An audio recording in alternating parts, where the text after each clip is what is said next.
मेरी सरकार की विकास नीति को जम्मू कश्मीर के लोगों ने भी भरपूर समर्थन दिया है। आज़ादी के बाद पहली बार जम्मू कश्मीर में जिला परिषद के चुनाव सफलता के साथ संपन्न हुए। केंद्र शासित प्रदेश बनने के बाद कुछ महीने पहले लद्दाख स्वायत्त पर्वतीय विकास परिषद के चुनाव की प्रक्रिया भी सफलतापूर्वक संपन्न हुई है। अब लद्दाख के लोग स्वयं अपने प्रदेश के विकास से जुड़े निर्णय और तेजी से ले रहे हैं। जून 2020 में हमारे 20 जवानों ने मातृभूमि की रक्षा के लिए गलवान घाटी में अपना सर्वोच्च बलिदान भी दिया। हर देशवासी इन शहीदों का कृतज्ञ है।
माननीय सदस्यगण, कोरोना वैश्विक महामारी के इस दौर में हो रहा संसद का ये संयुक्त सत्र बहुत महत्वपूर्ण है। नया वर्ष भी है, नया दशक भी है और इसी साल हम आज़ादी के 75वें वर्ष में भी प्रवेश करने वाले हैं।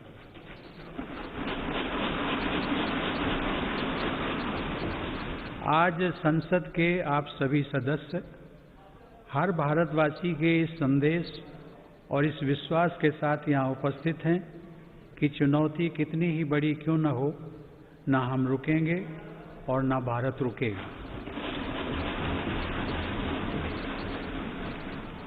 भारत जब जब एकजुट हुआ है तब तब उसने असंभव से लगने वाले लक्ष्यों को प्राप्त किया है। ऐसी ही एकजुटता और पूज्य बापू की प्रेरणा ने हमें सैकड़ों वर्षों की गुलामी से आज़ादी दिलाई थी।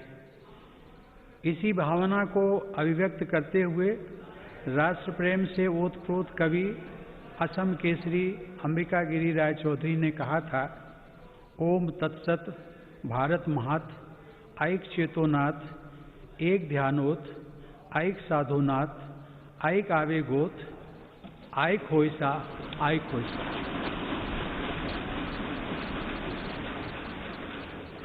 अर्थात भारत की महानता परम सत्य है। एक ही चेतना में, एक ही ध्यान में, एक ही साधना में, एक ही आवेग में, एक हो जाओ, एक हो जाओ। आज हम भारतीयों की यही एकजुटता, यही साधना देश को अनेक आपदाओं से बाहर निकाल कर लाई है। एक तरफ कोरोना जैसी वैश्विक महामारी, दूसरी तरफ अनेक राज्यों में बाढ़, कभी अनेक राज्यों में भूकंप, तो कभी बड़े बड़े साइक्लोन, टिड्डी दल के हमले से लेकर बर्ड फ्लू तक देशवासियों ने हर आपदा का डटकर सामना किया है। इसी काल में सीमा पर भी अप्रत्याशित तनाव बढ़ा। इतनी आपदाओं से, इतने मोर्चों पर देश एक साथ लड़ा और हर कसौटी पर खरा उतरा। इस दौरान हम सब देशवासियों के अप्रतिम साहस, संयम, अनुशासन और सेवा भाव के भी साक्षी बने हैं। महामारी के खिलाफ इस लड़ाई में हमने अनेक देशवासियों को असमय खोया भी है। हम सभी के प्रिय और पूर्ववर्ती राष्ट्रपति प्रणब मुखर्जी का निधन भी कोरोना काल में हुआ संसद के 6 सदस्य भी कोरोना की वजह से असमय हमें छोड़कर चले गए। मैं सभी के प्रति अपनी विनम्र श्रद्धांजलि अर्पित करता हूँ। माननीय सदस्यगण, हमारे शास्त्रों में कहा गया है, कृतम में दक्षिणे हस्ते जयो में सव्य आहिता, अर्थात हमारे एक हाथ में कर्तव्य होता है तो दूसरे हाथ में सफलता होती है। कोरोना महामारी के इस समय में जब दुनिया का प्रत्येक व्यक्ति, हर देश इससे प्रभावित हुआ, आज भारत एक नए सामर्थ्य के साथ दुनिया के सामने उभर कर आया है। मुझे संतोष है कि मेरी सरकार के समय पर लिए गए सटीक फैसलों से लाखों देशवासियों का जीवन बचा है। आज देश में कोरोना के नए मरीजों की संख्या भी तेजी से घट रही है और जो संक्रमण से ठीक हो चुके हैं उनकी संख्या भी बहुत अधिक है। माननीय सदस्यगण, जब हम बीते एक वर्ष को याद करते हैं तो हमें स्मरण होता है कि कैसे एक ओर नागरिकों के जीवन की रक्षा की चुनौती थी तो दूसरी तरफ अर्थव्यवस्था की चिंता भी करनी थी। अर्थव्यवस्था को संभालने के लिए रिकॉर्ड आर्थिक पैकेज की घोषणा के साथ ही मेरी सरकार ने इस बात का भी ध्यान रखा कि किसी गरीब को भूखा न रहना पड़े। प्रधानमंत्री गरीब कल्याण योजना के माध्यम से 8 महीनों तक 80 करोड़ लोगों को 5 किलो प्रति माह अतिरिक्त अनाज निःशुल्क सुनिश्चित किया गया। सरकार ने प्रवासी श्रमिकों, कामगारों और अपने घर से दूर रहने वाले लोगों की भी चिंता की। One nation one ration card की सुविधा देने के साथ ही सरकार ने उन्हें निःशुल्क अनाज मुहैया कराया और उनके लिए श्रमिक स्पेशल ट्रेनें चलवाईं। महामारी के कारण शहरों से वापस आए प्रवासियों को उनके ही गांवों में काम देने के लिए मेरी सरकार ने 6 राज्यों में गरीब कल्याण रोजगार अभियान भी चलाया। इस अभियान की वजह से 50 करोड़ मैन डेज के बराबर रोजगार पैदा हुआ। सरकार ने रेहड़ी पटरी वालों और ठेला लगाने वाले भाई बहनों के लिए विशेष स्वनिधि योजना भी शुरू की। इसके साथ ही करीब 31,000 करोड़ रुपए गरीब महिलाओं के जन धन खातों में सीधे ट्रांसफर भी किए गए। इस दौरान देश भर में उज्ज्वला योजना की लाभार्थी गरीब महिलाओं को 14 करोड़ से अधिक मुफ्त गैस सिलेंडर भी मिले। अपने सभी निर्णयों में मेरी सरकार ने संघीय ढांचे की सामूहिक शक्ति का अद्वितीय उदाहरण भी प्रस्तुत किया है। केंद्र और राज्य सरकारों के बीच इस समन्वय ने लोकतंत्र को मजबूत बनाया है और संविधान की प्रतिष्ठा को सशक्त किया है। माननीय सदस्यगण, आचार्य चाणक्य ने कहा है, तृणम लघु तृणात् तूलम तूलादपि च याचकः वायुना किम न नीतो असो माम्यम या चयस्यति। अर्थात याचना करने वाले को घास के तिनके और रुई से भी हल्का माना गया है। रुई और तिनके को उड़ा ले जाने वाली हवा भी याचक को इसलिए अपने साथ उड़ाकर नहीं ले जाती कि कहीं वह हवा से भी कुछ मांग न ले। इस प्रकार हर कोई याचक से बचता है। इसका अभिप्राय यह है कि यदि अपने महत्व को बढ़ाना है तो दूसरों पर निर्भरता को कम करते हुए आत्मनिर्भर बनना होगा।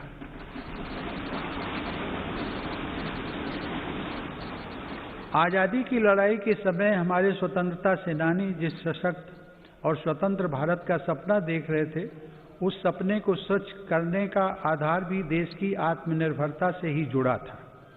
कोरोना काल में बनी वैश्विक परिस्थितियों ने जब हर देश की प्राथमिकता उसकी अपनी ज़रूरतें थी, हमें ये याद दिलाया है कि आत्मनिर्भर भारत का निर्माण क्यों इतना महत्वपूर्ण है। इस दौरान भारत ने बहुत ही कम समय में 2200 से अधिक प्रयोगशालाओं का नेटवर्क बनाकर हजारों वेंटिलेटर्स का निर्माण करके पीपीई किट से लेकर टेस्ट किट बनाने तक में आत्मनिर्भरता हासिल करके अपनी वैज्ञानिक क्षमता, अपनी तकनीकी दक्षता और अपने मजबूत स्टार्टअप इकोसिस्टम का भी परिचय दिया है। हमारे लिए यह और भी गर्व की बात है कि आज भारत दुनिया का सबसे बड़ा टीकाकरण अभियान चला रहा है। इस प्रोग्राम की दोनों वैक्सीन भारत में ही निर्मित हैं। संकट के इस समय में भारत ने मानवता के प्रति अपने दायित्व का निर्वहन करते हुए अनेक देशों को कोरोना वैक्सीन की लाखों खुराक उपलब्ध कराई है। भारत के इस कार्य की विश्व भर में हो रही प्रशंसा हमारी हजारों वर्ष पुरानी संस्कृति, सर्वे संतु निरामया की भावना के साथ जग कल्याण की हमारी प्रार्थना हमारे प्रयासों को और ऊर्जा दे रही है। माननीय सदस्यगण, मेरी सरकार द्वारा स्वास्थ्य के क्षेत्र में पिछले 6 वर्षों में जो कार्य किए गए हैं, उनका बहुत बड़ा लाभ हमने इस कोरोना संकट के दौरान देखा है। इन वर्षों में इलाज से जुड़ी व्यवस्थाओं को आधुनिक बनाने के साथ ही बीमारी से बचाव पर भी उतना ही बल दिया गया है। राष्ट्रीय पोषण अभियान, फिट इंडिया अभियान, खेलो इंडिया अभियान, ऐसे अनेक कार्यक्रमों से स्वास्थ्य को लेकर देश में नई सतर्कता आई है। आयुर्वेद और योग को बढ़ावा देने के मेरी सरकार के प्रयासों का लाभ भी हमें देखने को मिला है। मेरी सरकार के प्रयासों से आज देश की स्वास्थ्य सेवाएं गरीबों को आसानी से उपलब्ध हो रही हैं तथा बीमारियों पर होने वाला उनका खर्च कम हो रहा है। आयुष्मान भारत प्रधानमंत्री जन आरोग्य योजना के तहत देश में 1.5 करोड़ गरीबों को 5 लाख रुपए तक का मुफ्त इलाज मिला है। इससे इन गरीबों को 30,000 करोड़ रुपए से ज़्यादा खर्च होने से बचे हैं। आज देश के 24,000 से ज़्यादा अस्पतालों में से किसी में भी आयुष्मान योजना का लाभ लिया जा सकता है। इसी तरह प्रधानमंत्री भारतीय जन औषधि योजना के तहत देश भर में बने 7,000 केंद्रों से गरीबों को बहुत सस्ती दर पर दवाइयां मिल रही हैं। इन केंद्रों में रोजाना लाखों मरीज दवाई खरीद रहे हैं। कीमत कम होने की वजह से मरीजों को सालाना लगभग 3,600 करोड़ रुपए की बचत हो रही है। माननीय सदस्यगण, देश में स्वास्थ्य सेवाओं के विस्तार के लिए मेडिकल शिक्षा का विस्तार भी अत्यंत आवश्यक है। साल 2014 में देश में सिर्फ 387 मेडिकल कॉलेज थे, लेकिन आज देश में 562 मेडिकल कॉलेज हैं। बीते 6 वर्षों में अंडर ग्रेजुएट और पोस्ट ग्रेजुएट चिकित्सा शिक्षा में 50,000 से ज़्यादा सीटों की वृद्धि हुई है। प्रधानमंत्री स्वास्थ्य सुरक्षा योजना के तहत सरकार ने 22 नए एम्स को भी मंजूरी दी है।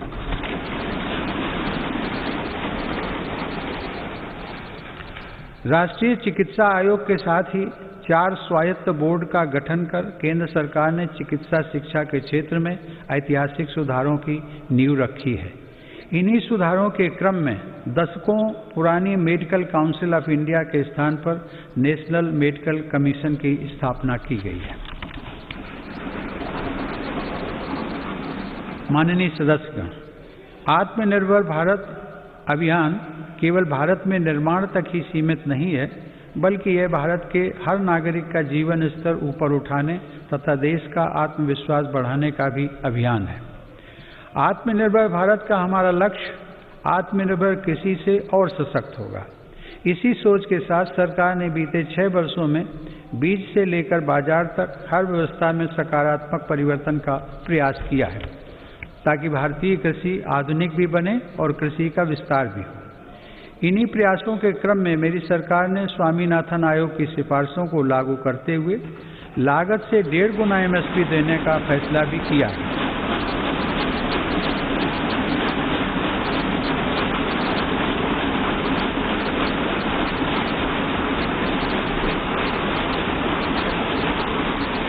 मेरी सरकार आज न सिर्फ MSP पर रिकॉर्ड मात्रा में खरीद कर रही है, बल्कि खरीद केंद्रों की संख्या को भी बढ़ा रही है। आज कृषि के लिए उपलब्ध सिंचाई के साधनों में भी व्यापक सुधार आ रहा है। पर ड्रॉप मोर क्रॉप के मंत्र पर चलते हुए सरकार पुरानी सिंचाई परियोजनाओं को पूरा करने के साथ ही सिंचाई के आधुनिक तरीके भी किसानों तक पहुंचा रही है। 2013-14 में जहां 42 लाख हेक्टेयर जमीन में ही माइक्रो इरिगेशन की सुविधा थी, वहीं आज 56 लाख हेक्टेयर से ज़्यादा अतिरिक्त जमीन को माइक्रो इरिगेशन से जोड़ा जा चुका है। मुझे खुशी है कि सरकार के इन प्रयासों को हमारे किसान अपने परिश्रम से और आगे बढ़ा रहे हैं।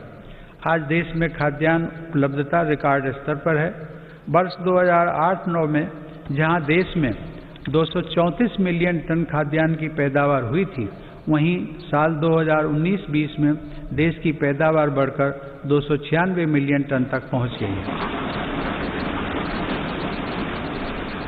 इसी अवधि में सब्जी और फलों का उत्पादन भी 215 मिलियन टन से बढ़कर अब 320 मिलियन टन तक पहुंच गया है। मैं इसके लिए देश के किसानों का अभिनंदन करता हूं।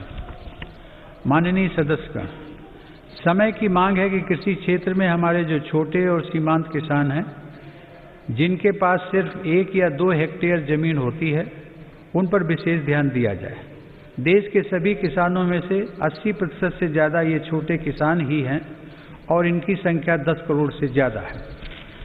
मेरी सरकार की प्राथमिकताओं में ये छोटे और सीमांत किसान भी हैं। ऐसे किसानों के छोटे छोटे खर्च में सहयोग करने के लिए पीएम किसान सम्मान निधि के जरिए उनके खातों में लगभग 1,13,000 करोड़ से अधिक रुपए सीधे ट्रांसफर किए जा चुके हैं। प्रधानमंत्री फसल बीमा योजना का लाभ भी देश के छोटे किसानों को हुआ है। इस योजना के तहत पिछले 5 वर्षों में किसानों को 17,000 करोड़ रुपए प्रीमियम के एवज में लगभग 90,000 करोड़ रुपए की राशि मुआवजे के तौर पर मिली है। देश के छोटे किसानों को साथ जोड़कर 10,000 किसान उत्पादक संगठनों यानी फार्मर प्रोड्यूसर ऑर्गेनाइजेशंस को स्थापित करने का अभियान एक ऐसा ही प्रभावशाली कदम है। इससे इन छोटे किसानों को समृद्ध किसानों की तरह बेहतर तकनीक, ज़्यादा ऋण, पोस्ट हार्वेस्टिंग प्रोसेसिंग एवं मार्केटिंग की सुविधाएं और प्राकृतिक आपदा के समय सुरक्षा मिलनी सुनिश्चित हुई है। इससे किसानों को अपनी फसल की ज़्यादा कीमत और ज़्यादा बचत का विकल्प भी मिला है।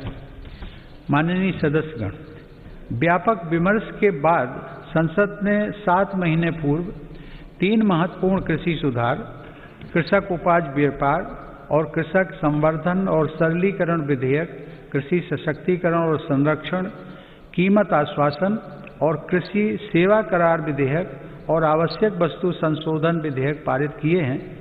इन कृषि सुधारों का सबसे बड़ा लाभ भी 10 करोड़ से अधिक छोटे किसानों को तुरंत मिलना शुरू हुआ।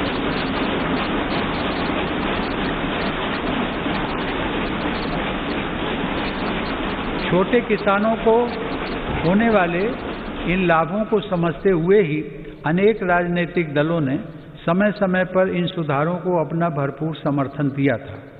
देश में अलग अलग फोरम पर देश के हर क्षेत्र में 2 दशकों से जिन सुधारों की चर्चा चल रही थी और जो मांग हो रही थी, वह सदन में चर्चा के दौरान भी परिलक्षित हुई।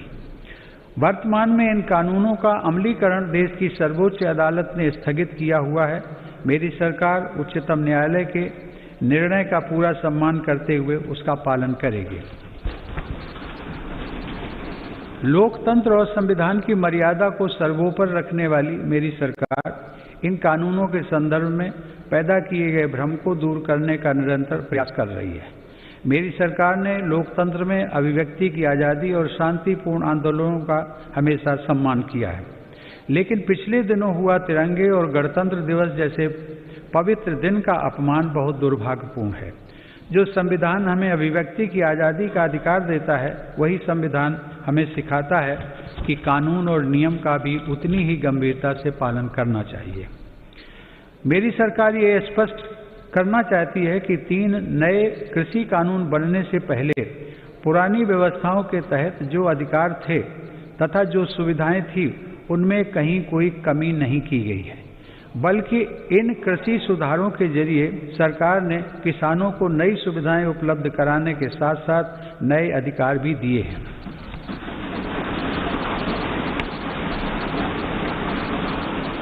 माननीय सदस्यगण, कृषि को और लाभकारी बनाने के लिए मेरी सरकार आधुनिक कृषि इंफ्रास्ट्रक्चर पर भी विशेष ध्यान दे रही है।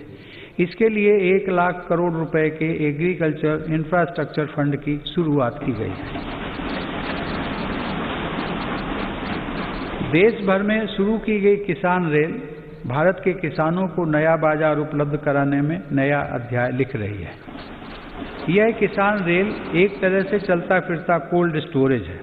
अब तक 100 से ज़्यादा किसान रेलें चलाई जा चुकी हैं, जिनके माध्यम से 38,000 टन से ज़्यादा अनाज और फल सब्जियां एक क्षेत्र से दूसरे क्षेत्र तक किसानों द्वारा भेजी गई हैं।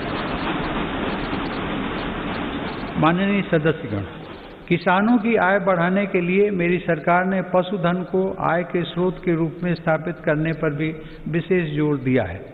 इसी का परिणाम है कि देश का पशुधन पिछले 5 वर्षों में सालाना 8.2% की दर से बढ़ रहा है।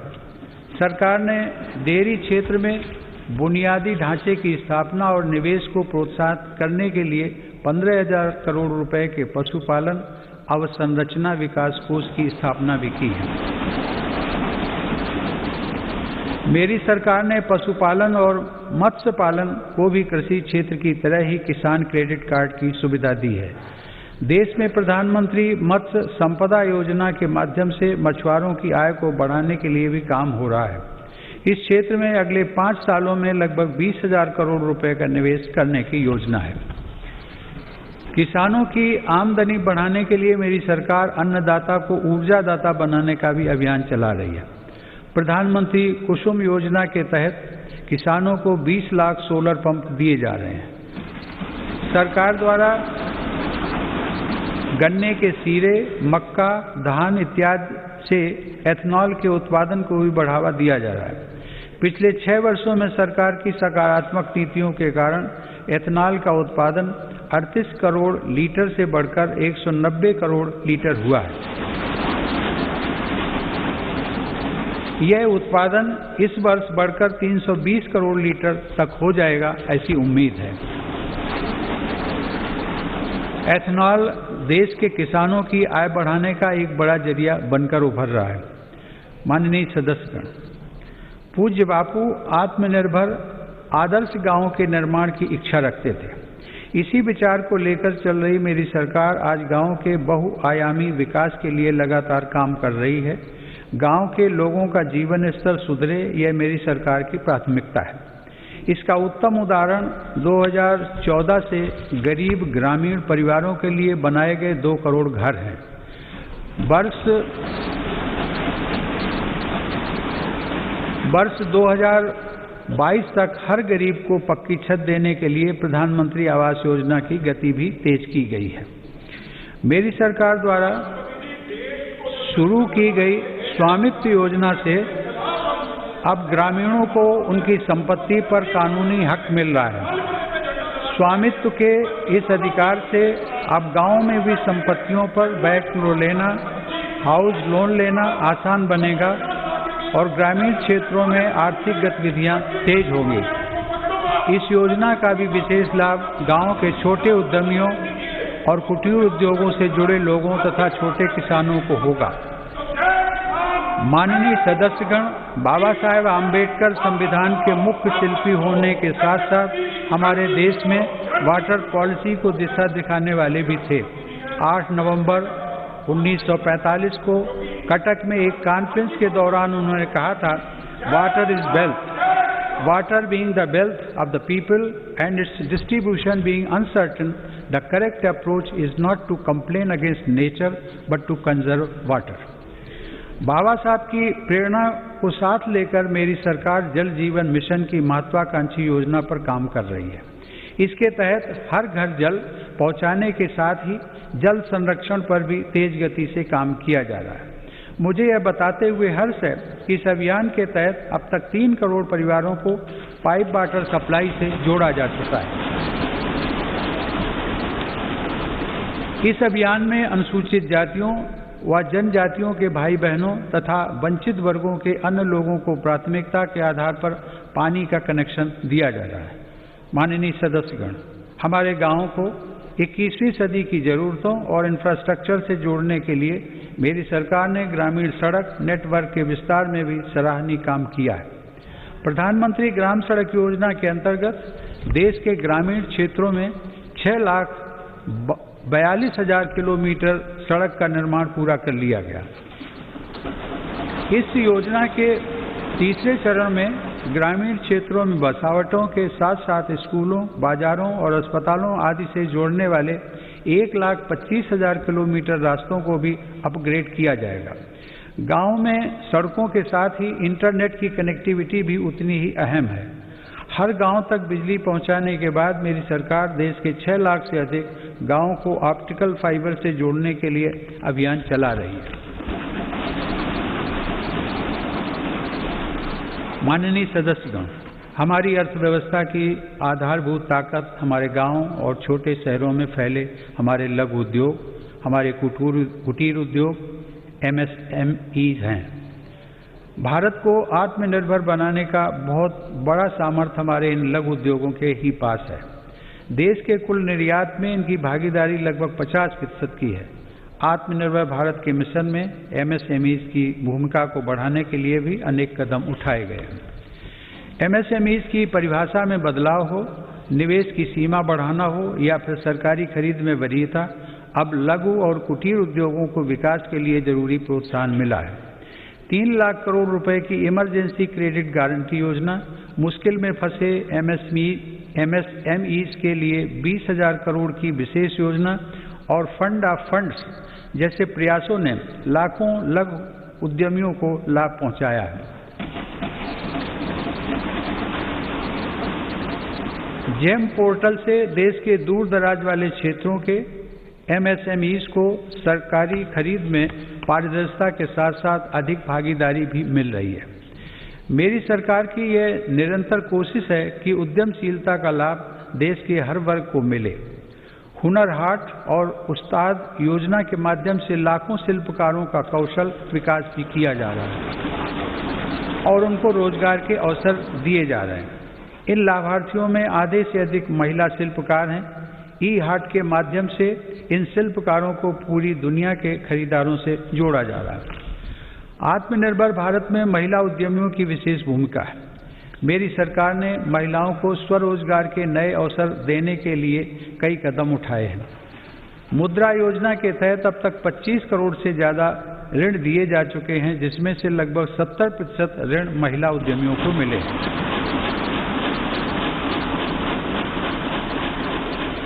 दीनदयाल अंत्योदय योजना राष्ट्रीय ग्रामीण आजीविका मिशन के अंतर्गत देश में आज 7 करोड़ से अधिक महिला उद्यमी करीब 66 लाख स्वयं सहायता समूहों से जुड़ी हुई हैं।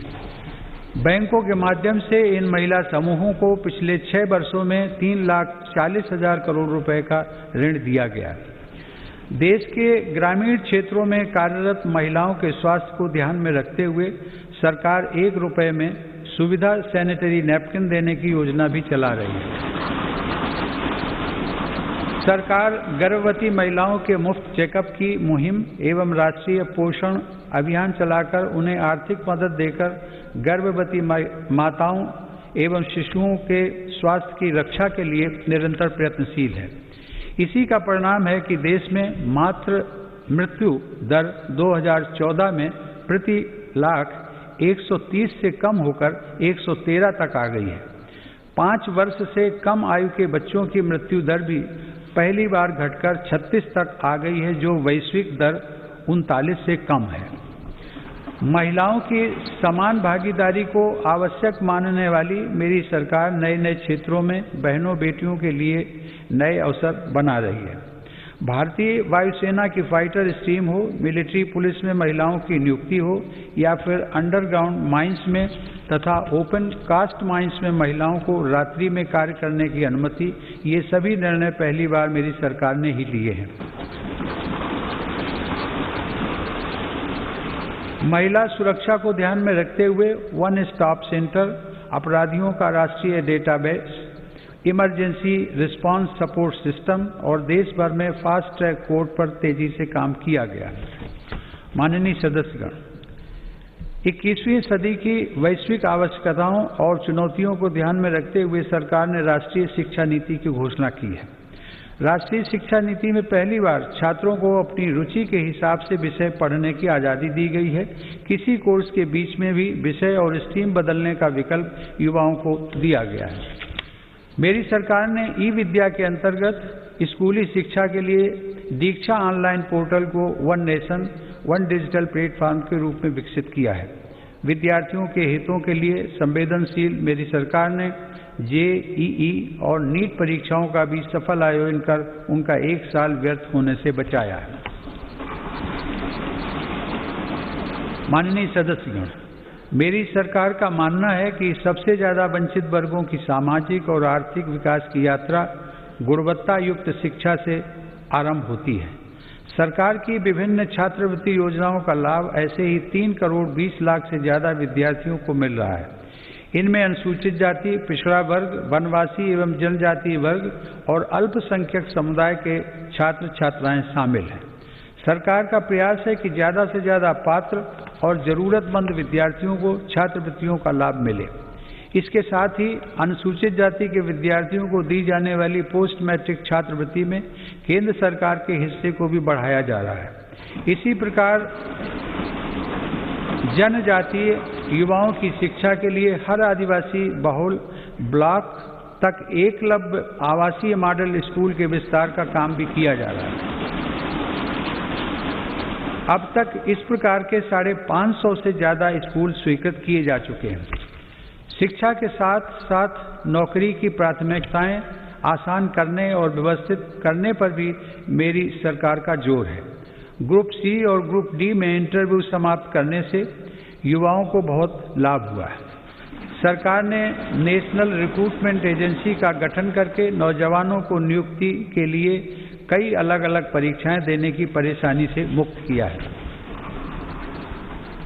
माननीय सदस्यगण, मेरी सरकार सबका साथ, सबका विकास, सबका विश्वास के मंत्र के साथ देश के हर क्षेत्र और हर वर्ग के विकास को प्राथमिकता दे रही है।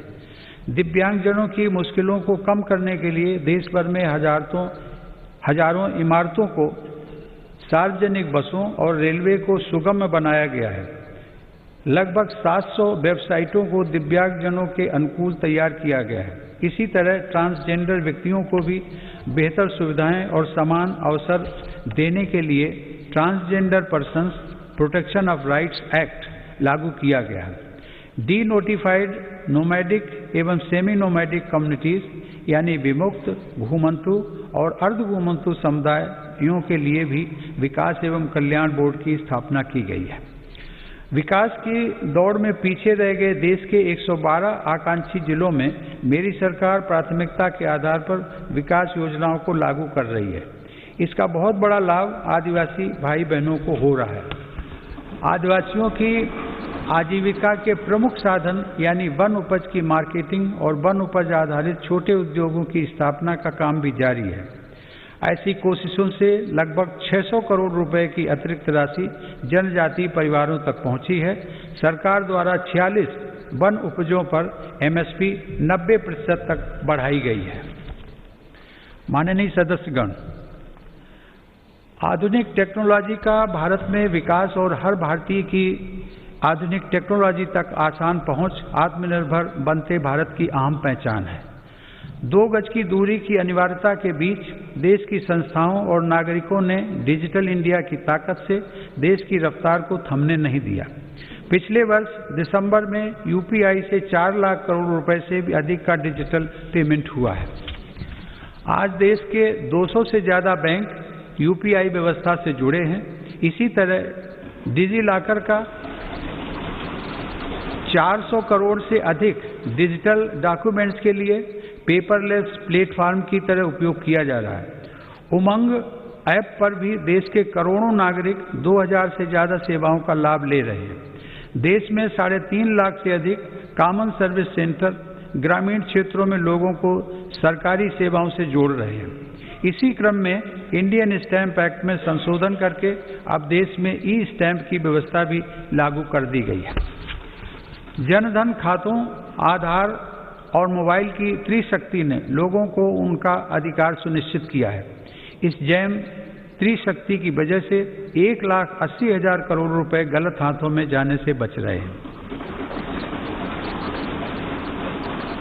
मेरी सरकार द्वारा राष्ट्रीय डिजिटल हेल्थ मिशन के जरिए चिकित्सा सेवाओं को डिजिटल बनाने की शुरुआत भी की गई है। इसके माध्यम से आने वाले समय में देश के नागरिक डिजिटल अपॉइंटमेंट, डिजिटल रिपोर्ट के साथ साथ डिजिटल हेल्थ रिकॉर्ड जैसी सुविधाओं का लाभ भी उठा सकेंगे। हमारा अपना नेविगेशन सैटेलाइट सिस्टम नाविक भी आज भारत का गौरव बढ़ा रहा है। इसका लाभ अब हजारों मछुआरे साथियों को मिल रहा है। हाल ही में नेशनल एटॉमिक क्लॉक और भारतीय निर्देशक द्रव्य प्रणाली के रूप में नए मानक भी राष्ट्र को समर्पित किए गए हैं। इन स्वदेशी समाधानों से भारत के प्रोडक्ट्स को अंतर्राष्ट्रीय मानकों के अनुरूप बनाने में मदद मिलेगी। टेक्नोलॉजी का यह अभियान देश की लोकतांत्रिक संस्थाओं को भी सशक्त कर रहा है। इस दिशा में राष्ट्रीय ई विधान ऐप के जरिए देश की सभी विधानसभाओं, विधान परिषदों और संसद के दोनों सदनों का डिजिटलीकरण किया जा रहा है। राज्य विधानसभाओं में नेशनल ई विधान एप्लीकेशन यानी नेवा का कार्यान्वयन विधायी और लोकतांत्रिक प्रक्रियाओं के संचालन में एक नए युग की शुरुआत करेगा। माननीय सदस्यगण, हमारी संसद लोकतंत्र में देशवासियों की बढ़ती हुई भागीदारी और नए भारत की आकांक्षाओं की पूर्ति का एक महत्वपूर्ण माध्यम है। पहले की सरकारों में तथा संसद के सदनों में ये बात उठती रही है कि संसद की यह इमारत हमारी वर्तमान आवश्यकताओं को पूरा करने में अपर्याप्त सिद्ध हो रही है। संसद की नई इमारत को लेकर पहले की सरकारों ने भी प्रयास किए थे। यह सुखद संयोग है कि आज़ादी के 75वें वर्ष की तरफ बढ़ते हुए हमारे देश ने संसद की नई इमारत का निर्माण शुरू कर दिया।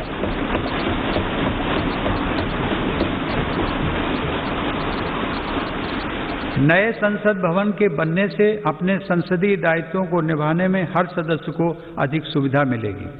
माननीय सदस्यगण, देशवासियों ने जिस तेजी से तकनीक और बदलाव को आत्मसात किया है वह इस बात का प्रमाण है कि आज हर भारतीय देश को नई ऊंचाई पर पहुंचते हुए देखने के लिए कितना आतुर है। देशवासियों की आकांक्षाओं को ध्यान में रखते हुए मेरी सरकार तेजी से निर्णय ले रही है और अर्थव्यवस्था से जुड़े हर सेक्टर में ऐसे सुधार कर रही है जिनकी प्रतीक्षा वर्षों से थी। फेसलेस टैक्स असेसमेंट और अपील की सुविधा देने के साथ ही मेरी सरकार ने देश में उद्यमशीलता को प्रोत्साहित करने के लिए कंपनी अधिनियम के अनेक प्रावधानों को गैर आपराधिक बना दिया है। उद्योगों को जरूरी सुविधाएं मिल सकें, इसके लिए औद्योगिक क्षेत्रों का GIS तकनीक पर आधारित डेटाबेस तैयार किया जा रहा है। इस डेटाबेस में देश भर की लगभग 5 लाख हेक्टेयर औद्योगिक भूमि से जुड़ी जानकारी उपलब्ध है। मुझे खुशी है संसद के दोनों सदनों ने श्रमेव जयते की भावना पर चलते हुए श्रमिकों के जीवन में बदलाव लाने वाला निर्णय लिया है। 29 केंद्रीय श्रम कानूनों को कम करके 4 लेबर कोड बनाए गए। इन श्रम सुधारों में राज्यों ने भी अगुवाई की है। इन सुधारों से श्रम कल्याण का दायरा बढ़ेगा, श्रमिकों को निश्चित समय पर मजदूरी मिल पाएगी और रोजगार के ज़्यादा अवसर तैयार होंगे। नए लेबर कोड हमारी महिला श्रमिकों की अधिक और सम्मानजनक भागीदारी भी सुनिश्चित करते हैं।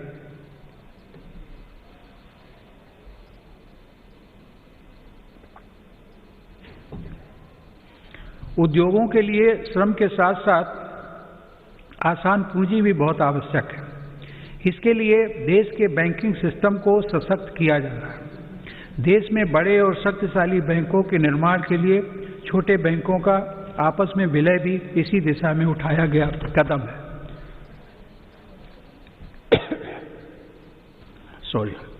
मैन्युफैक्चरिंग से जुड़े 10 सेक्टर्स के लिए पहली बार देश में लगभग 1.5 लाख करोड़ रुपए की प्रोडक्शन लिंक्ड इंसेंटिव स्कीम लागू की गई है। इसका लाभ इलेक्ट्रॉनिक्स सहित अनेक दूसरे सामान की मैन्युफैक्चरिंग में दिखने भी लगा है। देश और विदेश की अनेक बड़ी कंपनियों ने भारत में इन योजनाओं के तहत काम शुरू कर दिया है। मेरी सरकार भारत में बने सामान के उपयोग के लिए जन भागीदारी को प्रोत्साहित कर रही है। आज वोकल फॉर लोकल देश में जन आंदोलन का रूप ले चुका है।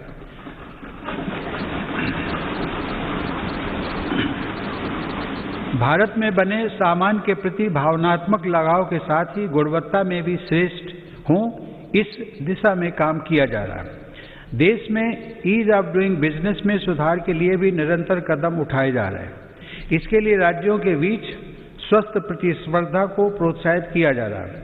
यह बड़े हर्ष की बात है कि रैंकिंग में सुधार की गंभीरता को राज्य भी समझ रहे हैं और इसमें बढ़ चढ़कर हिस्सा ले रहे हैं। कोरोना के इस काल में प्रत्येक भारतीय का जीवन बचाने के प्रयासों के बीच अर्थव्यवस्था को जो हानि हुई थी, उससे भी अब देश उबरने लगा है। यह आज अनेक इंडिकेटर्स के माध्यम से स्पष्ट हो रहा है।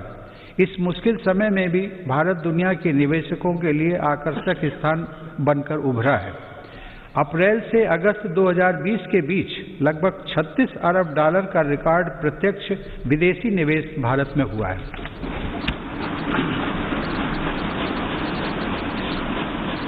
माननीय सदस्यगण, मेरी सरकार मानती है कि देश में आधुनिक इंफ्रास्ट्रक्चर का निर्माण नए और आत्मनिर्भर भारत के लिए मजबूत नींव का काम करेगा।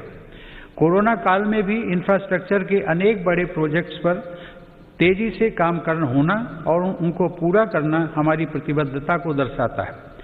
चेन्नई से पोर्ट ब्लेयर तक सबमरीन ऑप्टिकल फाइबर केबल हो, अटल टनल हो या फिर 4 धाम सड़क परियोजना, हमारा देश विकास के कार्यों को आगे बढ़ाता रहा।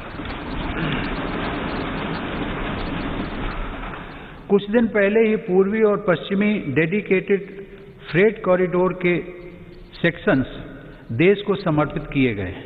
ये फ्रेट कॉरिडोर पूर्वी भारत में औद्योगिकरण को प्रोत्साहन देने के साथ ही रेल यात्रा में होने वाली अनावश्यक देरी को भी कम करेंगे। देश के इंफ्रास्ट्रक्चर को आधुनिक रूप देने के लिए मेरी सरकार 110 लाख करोड़ रुपए से अधिक की नेशनल इंफ्रास्ट्रक्चर पाइपलाइन पर भी काम कर रही है। साथ ही भारतमाला परियोजना के पहले चरण में 6 नए एक्सप्रेसवे और 18 नए एक्सेस कंट्रोल्ड कॉरिडोर्स का निर्माण चल रहा है। गुजरात के हजीरा और घोघा के बीच शुरू की गई रो पैक्स फेरी सेवा हो या फिर केवड़िया और साबरमती रिवर फ्रंट के बीच सी प्लेन सेवा, ये भारत में वाटर ट्रांसपोर्ट को नया आयाम दे रहे हैं। दुनिया की सबसे ऊंची सरदार पटेल की प्रतिमा का गौरव अपने साथ रखने वाले केवड़िया से अब देश के अनेक शहरों से सीधे ट्रेनें भी चलने लगी हैं। माननीय सदस्यगण, देश को गैस बेस्ड इकोनॉमी बनाने के लिए गैस कनेक्टिविटी पर भी तेज गति से काम किया जा रहा है।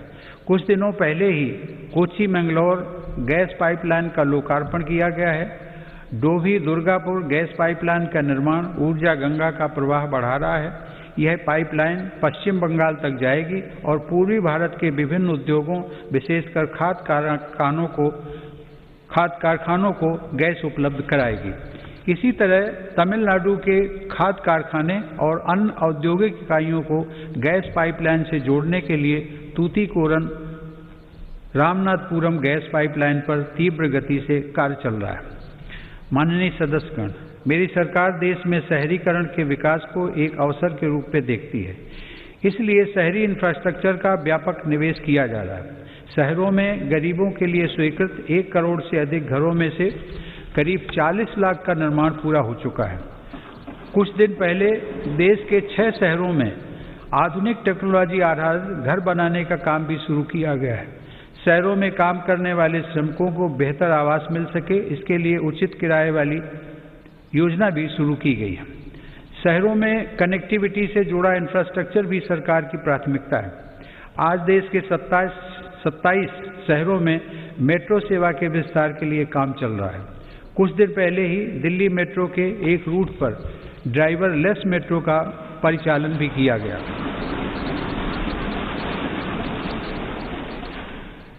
शहरों में रीजनल रैपिड ट्रांजिट सिस्टम्स के निर्माण से भी पब्लिक ट्रांसपोर्ट को बेहतर बनाया जा रहा है। कॉमन मोबिलिटी कार्ड के देश भर में हो रहे विस्तार से देश के शहरों में यात्रा और आसान होगी। माननीय सदस्यगण, मेरी सरकार पूर्वी भारत के संपूर्ण और संतुलित विकास के लिए पूरी तरह से प्रतिबद्ध है।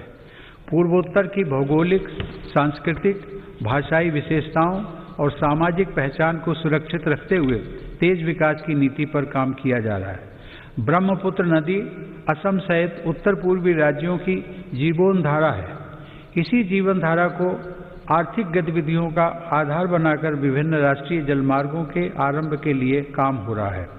इसका लाभ पूर्वोत्तर के किसानों, युवाओं और उद्यमियों को सभी को मिलेगा। अर्थ ब्रह्मपुत्र प्रोग्राम से इंटीग्रेटेड नेशनल वाटरवेज का विकास कर ब्रह्मपुत्र और बराक नदी को विकास की धारा बनाने का प्रयास जारी है। मेरी सरकार ने पूर्वोत्तर में स्थायी शांति के लिए संवेदनशीलता और सहभागिता की जिस नीति के साथ काम किया, उसका लाभ आज साफ दिख रहा है। आज पूर्वोत्तर में उग्रवाद समाप्ति की ओर है और हिंसा की घटनाओं में बड़ी कमी आई है। हिंसा के रास्ते पर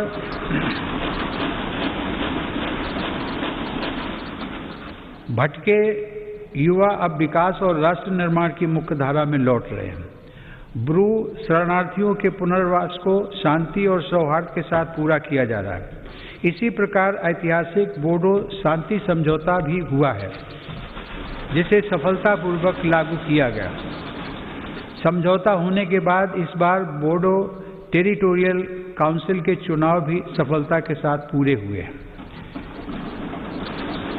माननीय सदस्यगण, मेरी सरकार देश की एकता और अखंडता को चुनौती देने वाली ताकतों से निपटने के लिए हर स्तर पर प्रयासरत है। एक तरफ जहां हिंसा प्रभावित क्षेत्रों में विकास को बढ़ावा दिया जा रहा है, वहीं दूसरी तरफ हिंसा फैलाने वाली ताकतों पर भी कड़ाई बरती जा रही है। इसी का परिणाम है कि नक्सली हिंसा की घटनाओं में बड़ी कमी आई है और नक्सल प्रभावित क्षेत्र का दायरा सिमट रहा है।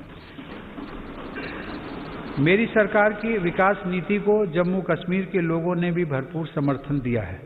कुछ सप्ताह पहले ही आज़ादी के बाद पहली बार जम्मू कश्मीर में जिला परिषद के चुनाव सफलता के साथ संपन्न हुए।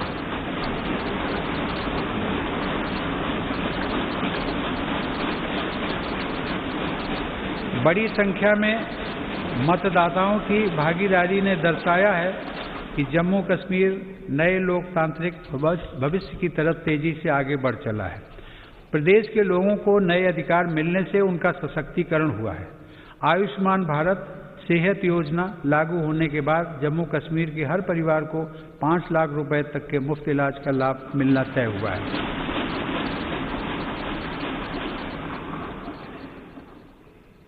जम्मू में सेंट्रल एडमिनिस्ट्रेटिव ट्रिब्यूनल की एक बेंच भी स्थापित की गई है। केंद्र शासित प्रदेश बनने के बाद कुछ महीने पहले लद्दाख स्वायत्त पर्वतीय विकास परिषद के चुनाव की प्रक्रिया भी सफलतापूर्वक संपन्न हुई है। अब लद्दाख के लोग स्वयं अपने प्रदेश के विकास से जुड़े निर्णय और तेजी से ले रहे हैं। माननीय सदस्यगण, इस कोरोना काल में हम जब देश के भीतर आपदाओं से निपट रहे थे, तब हमारी सीमा पर भी देश के सामर्थ्य को चुनौती देने के प्रयास किए गए। LAC पर द्विपक्षीय संबंधों और समझौताओं को दरकिनार करते हुए शांति भंग करने की कोशिश की गई, लेकिन हमारे सुरक्षा बलों ने न केवल पूरी सजगता, शक्ति और हौसले के साथ इन षड्यंत्रों का मुंह तोड़ जवाब दिया, बल्कि सीमा पर यथास्थिति बदलने के सभी प्रयासों को भी नाकाम किया।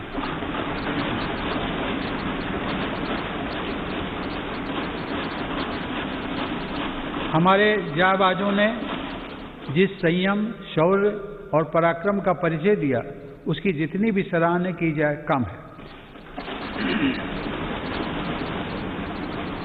जून 2020 में हमारे 20 जवानों ने मातृभूमि की रक्षा के लिए गलवान घाटी में अपना सर्वोच्च बलिदान भी दिया। हर देशवासी इन शहीदों का कृतज्ञ है। मेरी सरकार देश के हितों की रक्षा के लिए पूरी तरह कटिबद्ध है और सतर्क भी है। LAC पर भारत की संप्रभुता की रक्षा के लिए अतिरिक्त सैन्य बलों की तैनाती भी की गई है। माननीय सदस्यगण, हमारे स्वाधीनता संग्राम के दौरान देशभक्ति के अमर गीतों की रचना करने वाले मलयालम के श्रेष्ठ कवि वल्लथोल ने कहा है, भारतम ऐन्ना पेरुकेट्टाल अभिमाना पूरिदम आगनम अंतरंगम। अर्थात जब भी आप भारत का नाम सुने, आपका हृदय गर्व से भर जाना चाहिए।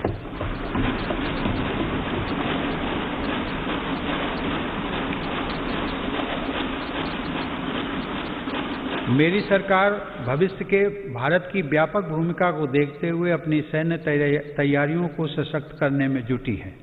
आज अनेक आधुनिक साजो सामान भारत की सैन्य क्षमता का हिस्सा बन रहे हैं। रक्षा क्षेत्र में आत्मनिर्भरता पर भी सरकार का जोर है।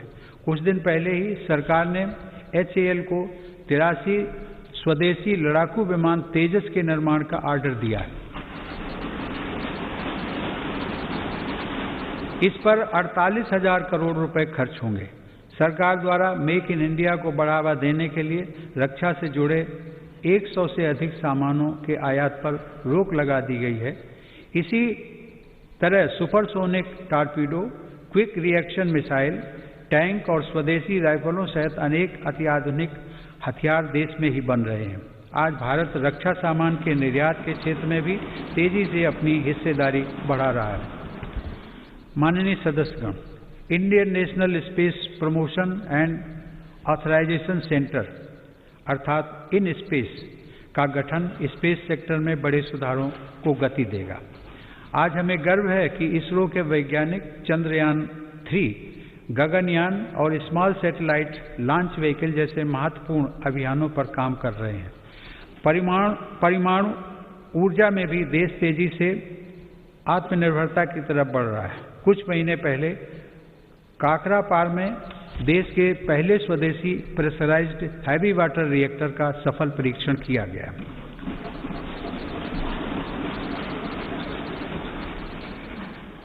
माननीय सदस्यगण, विकास के साथ ही पर्यावरण सुरक्षा भी मेरी सरकार की सर्वोच्च प्राथमिकताओं में से एक है।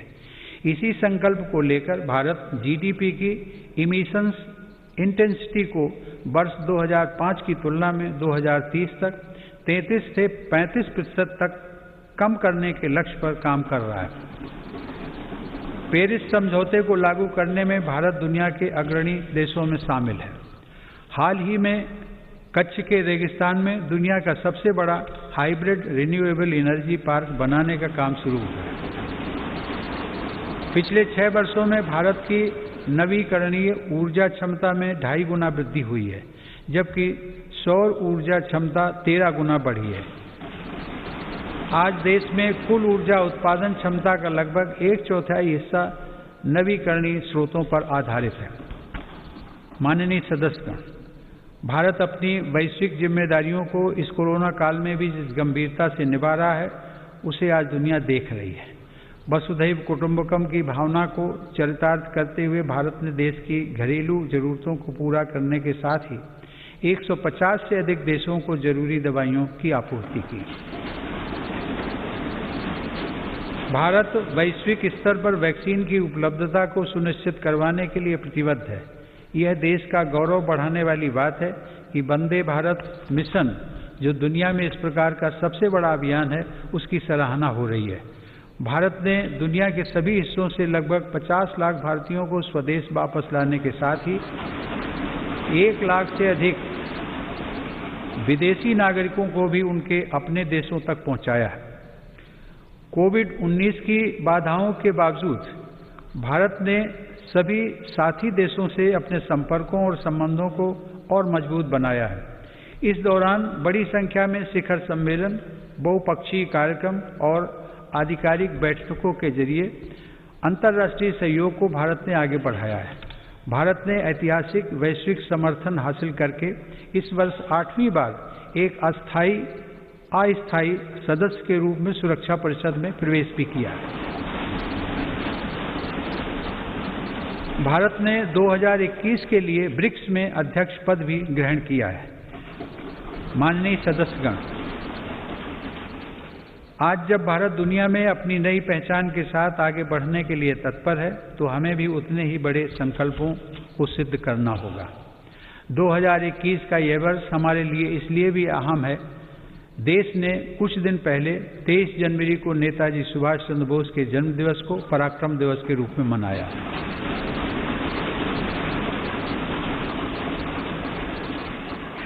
यह वर्ष नेताजी की 125वीं जन्म जयंती का वर्ष भी है। नेताजी की जयंती को बड़े पैमाने पर मनाने के लिए मेरी सरकार ने एक उच्च स्तरीय समिति का गठन किया है।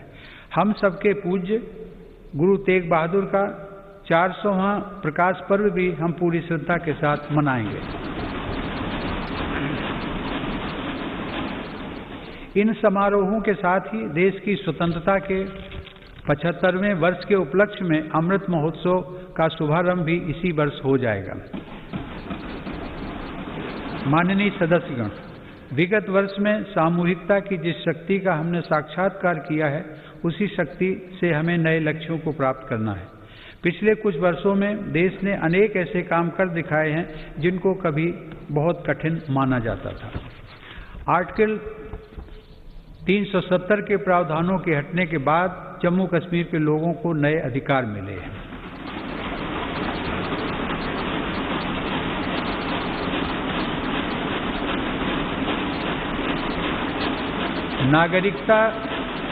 नागरिकता संशोधन कानून संसद द्वारा पास किया जा चुका है।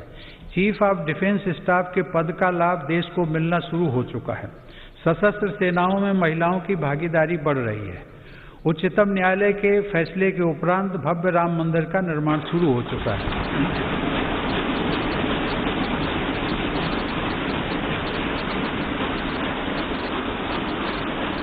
ईज ऑफ डूइंग बिजनेस की रैंकिंग में भारत ने रिकॉर्ड सुधार किया है।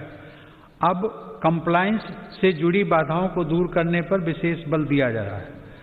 वर्ल्ड टूरिज्म इंडेक्स की रैंकिंग में भारत 65वें से 34वें रैंकिंग पर आ गया है।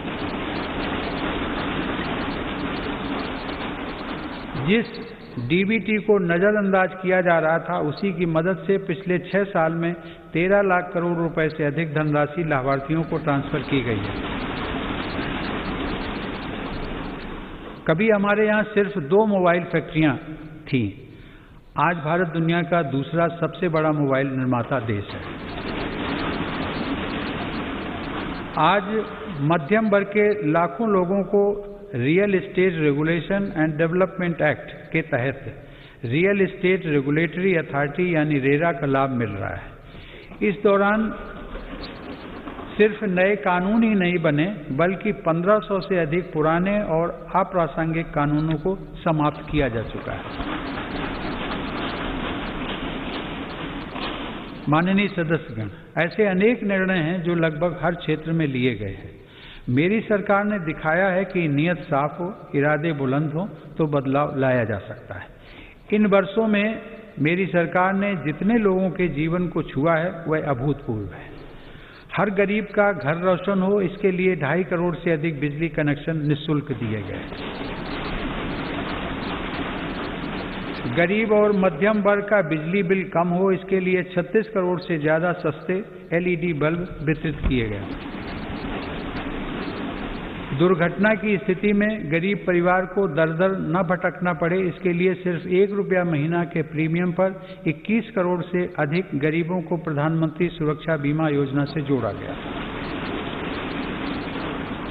गरीब की मृत्यु के बाद उसके परिवार के पास एक संबल रहे, इसलिए सिर्फ 90 पैसा प्रतिदिन के प्रीमियम पर लगभग 9.5 करोड़ लोगों को प्रधानमंत्री जीवन ज्योति बीमा योजना से जोड़ा गया। गरीब का शिशु किसी गंभीर बीमारी से ग्रसित न हो, इसलिए मेरी सरकार ने न सिर्फ टीकों की संख्या बढ़ाई, बल्कि टीकाकरण अभियान को देश के उन आदिवासी इलाकों में भी ले गई जो अब तक अछूते थे। मिशन इंद्रधनुष के तहत 3.5 करोड़ से अधिक बच्चों का टीकाकरण किया गया। गरीब के हक का राशन कोई दूसरा ना छीन ले, इसके लिए 100% राशन कार्ड को डिजिटल किया जा चुका है। 90% राशन कार्डों को आधार से जोड़ा जा चुका है। रसोई के रसोई के धुएं से गरीब बहन बेटी की सेहत न खराब हो, इसके लिए उज्ज्वला योजना के तहत 8 करोड़ से ज़्यादा मुफ्त कनेक्शन दिए गए। गरीब बहन बेटी की गरिमा बढ़े, उनकी परेशानी कम हो, इसके लिए स्वच्छ भारत मिशन के तहत 10 करोड़ से ज़्यादा शौचालय बनाए गए। घर में काम करने वाले भाई बहन, गाड़ी चलाने वाले, जूता सिलने वाले, कपड़ा प्रेस करने वाले, खेतिहर मजदूर, ऐसे गरीब साथियों को भी पेंशन मिले, इसके लिए प्रधानमंत्री श्रम योगी मान धन योजना चलाई गई। गरीब को बैंकिंग व्यवस्था का लाभ मिले, इसके लिए 41 करोड़ से अधिक गरीबों के जनधन खाते खोले गए। इनमें से आधे से अधिक खाते हमारी गरीब बहनों और बेटियों के हैं। माननीय सदस्यगण, ये सिर्फ आंकड़े नहीं हैं, इनमें से हर आंकड़ा अपने आप में एक जीवन गाथा है। इस संसद के अनेक सदस्यों ने अपने जीवन का बहुत लंबा समय इन्हीं परिस्थितियों में गुजारा है। हमारे जिस कार्य से गरीब भाई बहनों की चिंता, उनका दुख और तकलीफ कम हो सके, उन्हें अधिक से अधिक मूलभूत सुविधाओं के साथ जोड़कर सशक्तिकरण और आत्मसम्मान के पथ पर आगे बढ़ाया जा सके, ऐसा प्रत्येक कार्य इस संसद में हमारी उपस्थिति को सार्थक बनाएगा। मुझे गर्व है कि मेरी सरकार पूरी निष्ठा और ईमानदार नियत के साथ पिछले 6 वर्षों से इस दिशा में निरंतर काम कर रही है, फैसले ले रही है तथा उन्हें लागू कर रही है। माननीय सदस्यगण, वीरता, अध्यात्म और प्रतिभाओं की भूमि पश्चिम बंगाल के सपूत गुरुदेव रविंद्रनाथ टैगोर के बड़े भाई ज्योतिरिंद्रनाथ टैगोर ने देश प्रेम से भरे एक ओजस्वी गीत की रचना की थी। उन्होंने लिखा था, चौल रे सौवे भारोत संतान, मातृभूमि कोरे आवाहन, वीर ओ दौर पे पौरुष गौरवे, साधरे साध सावे देशेर कल्याण। अर्थात मातृभूमि आह्वान कर रही है कि भारत की संतानों, सभी मिलजुल कर चलते रहो, वीरता के स्वाभिमान तथा पौरुष के गर्व के साथ तुम सभी देश के कल्याण की निरंतर कामना करते रहो। आइए हम सब मिलकर आगे बढ़ें, सभी देशवासी मिलकर आगे बढ़ें, अपना कर्तव्य निभाएं और राष्ट्र निर्माण में अपना योगदान दें। आइए भारत को आत्मनिर्भर बनाएं।